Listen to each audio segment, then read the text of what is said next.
cabrón fue defraudar a todos los puertorriqueños. Y los puertorriqueños se sienten defraudados por...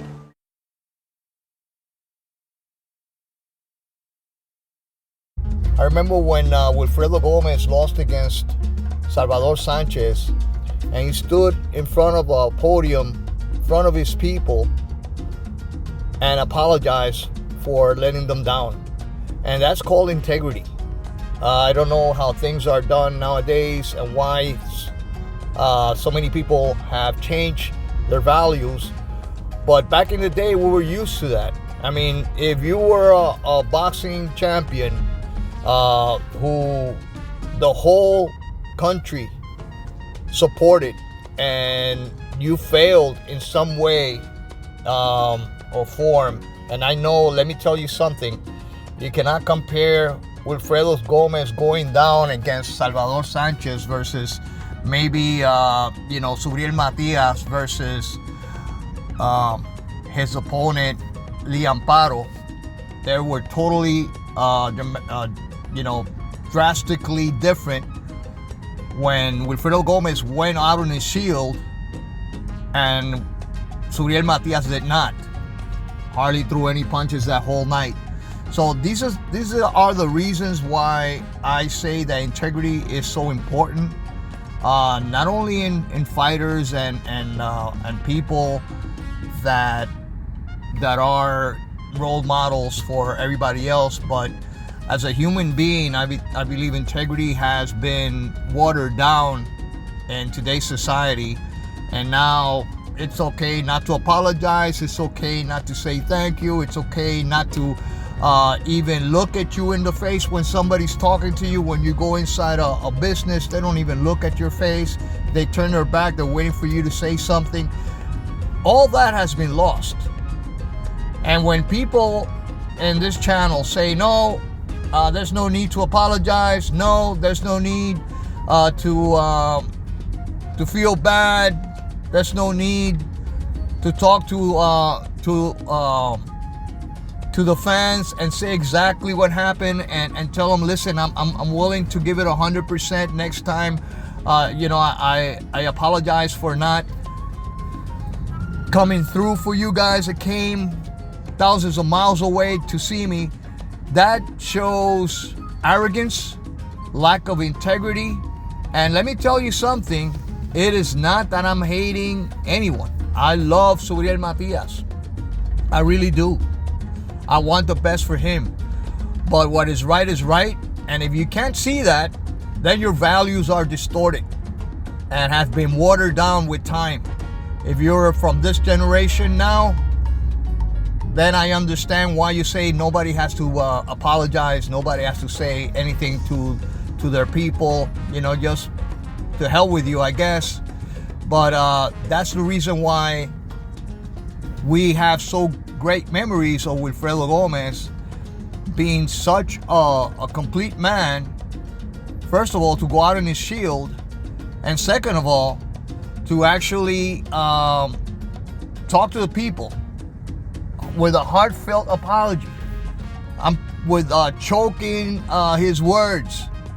You could tell he was completely devastated by that loss and wanted to avenge it. Unfortunately, we all know what happened later with the tragic death of Salvador Sanchez, and that rematch was never done.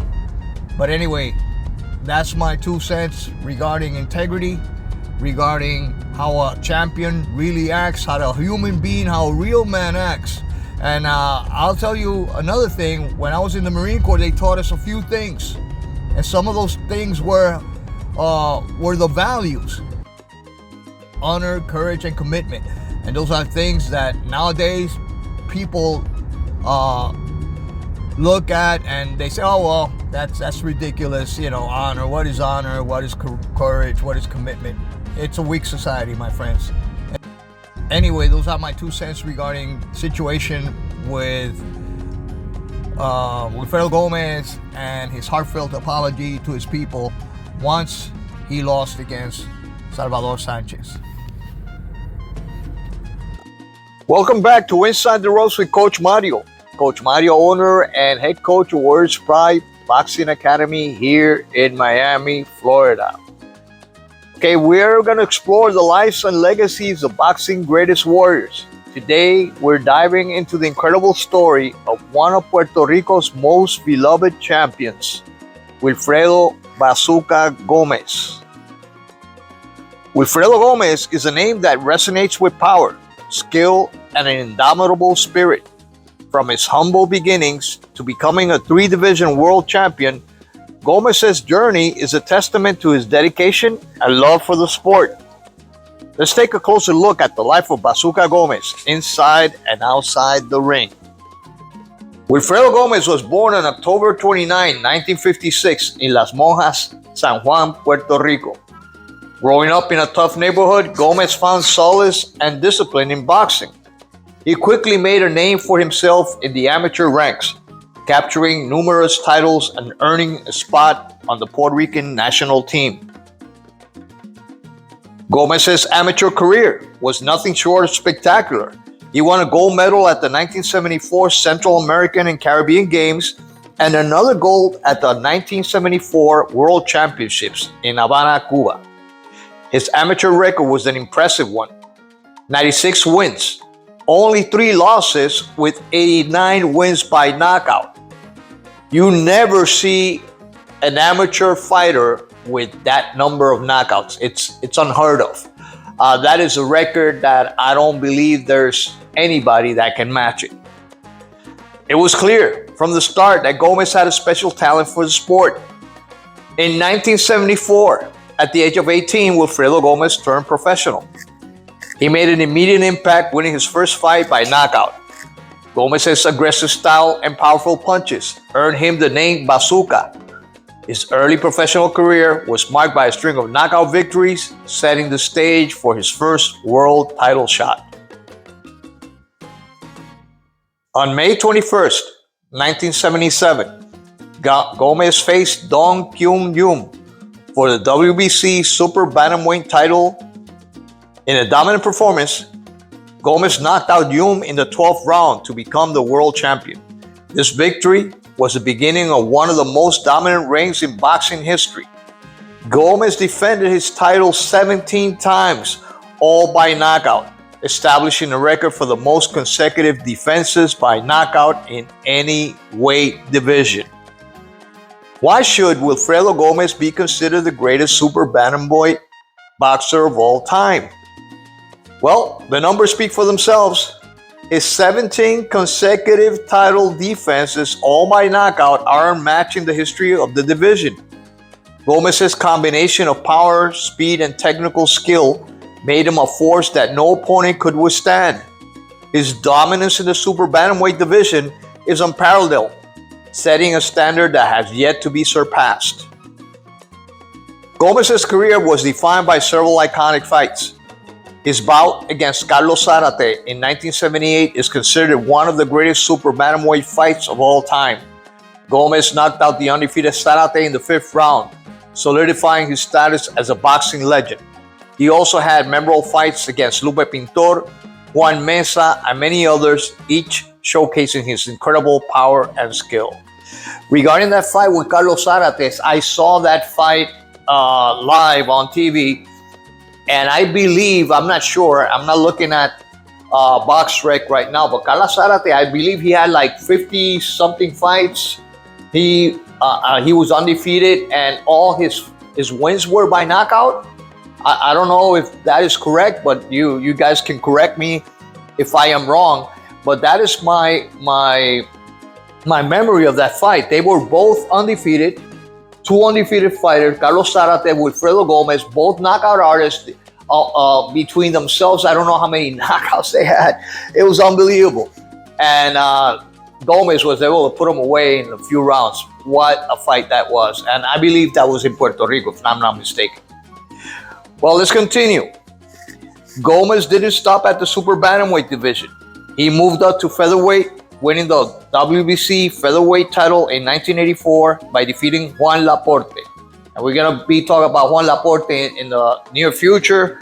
He is one underappreciated, an underrated fighter from that era. This guy was tough as they come. All right, so we'll be talking about in the next few series, Puerto Rican greats. We'll be talking about Mr. Juan Laporte. Although he faced setbacks in this division, including losses to Salvador Sanchez and Azuma Nelson, Gomez's determination and resilience were always on display. He later on moved to super featherweight, where he captured WBA title in 1985. All right, let's talk about something that only people in Puerto Rico know. Only people that lived in Puerto Rico by that time. And I'm pretty sure when I was growing up, I remember that fight with Wilfredo Gomez. I saw it at my grandfather's house. And I was so pissed. He was our idol. Wilfredo Gomez was the champ, the people's champ. Everybody loved Wilfredo Gomez. I mean, it was unbelievable the way he connected with people. All right, I mean, everybody loved him. Well, Wilfredo Gomez was a superstar. He even went to Hollywood, hang out with movie stars over there, Ryan O'Neal and whatnot.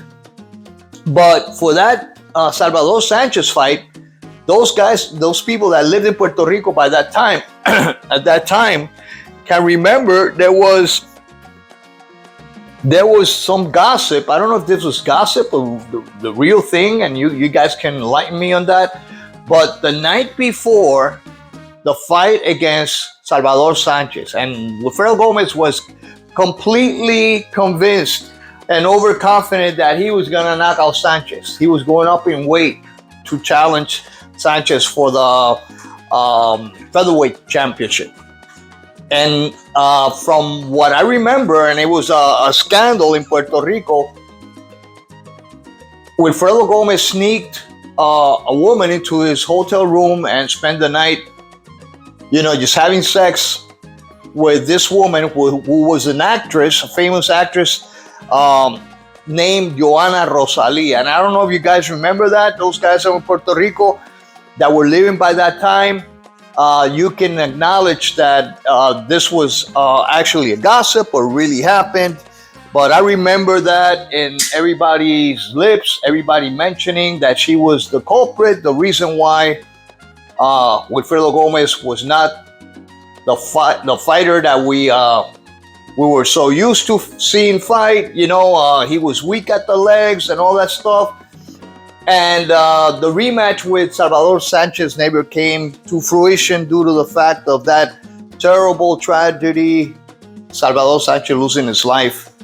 I believe it was like a couple of years after that. But anyway, let's continue. Outside the ring, Wilfredo Gomez faced numerous challenges. Like many fighters, he struggled with the pressure of fame and the temptations that came with it.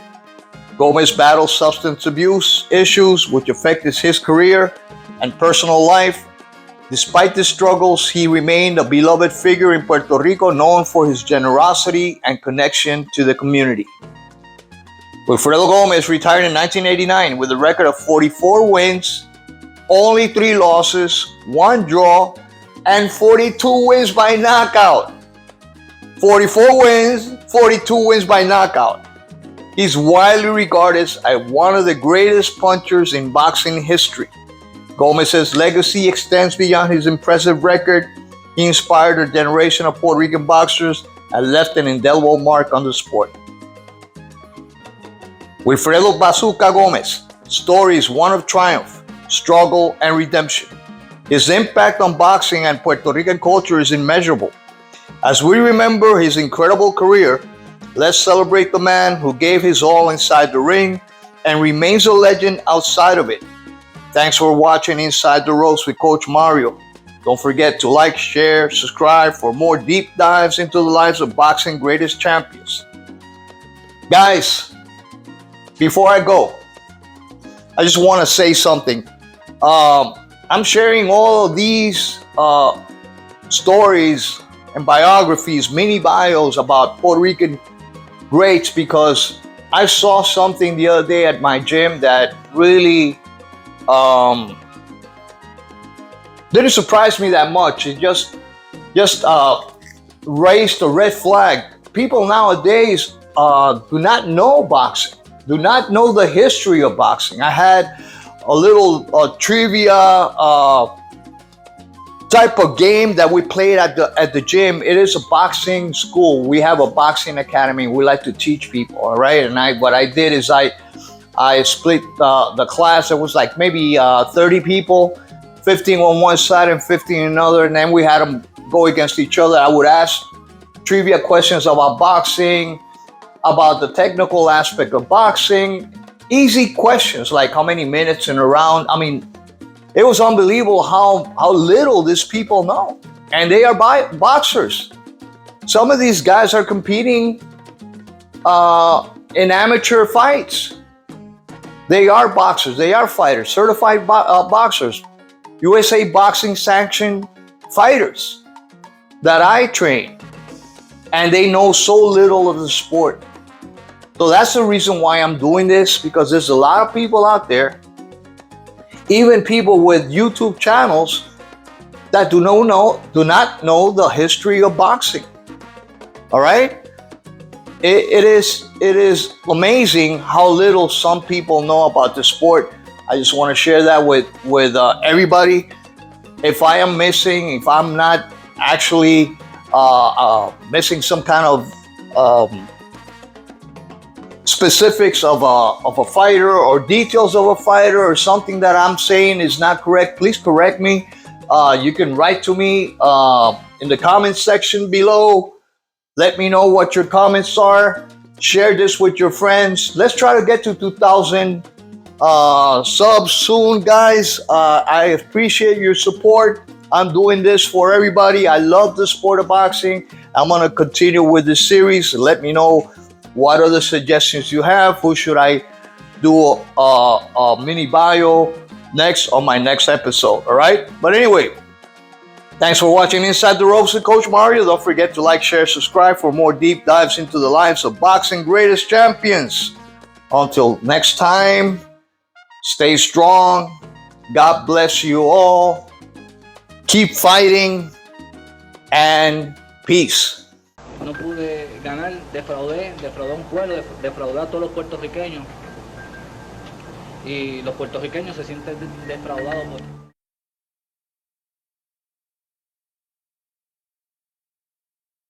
Salvador Sánchez era mi motivación, sinceramente era mi motivación. Yo seguía en el gimnasio entrenando porque yo quería esa revancha y yo quería ganarle a Salvador Sánchez, pero lamentablemente ha sucedido esta tragedia. Verdaderamente me sentí muy mal, me sentí muy triste. Y te quiero decir que no quiero recordar la DJ que sufrí con Salvador Sánchez. Fue bien humillante para mí esa DJ.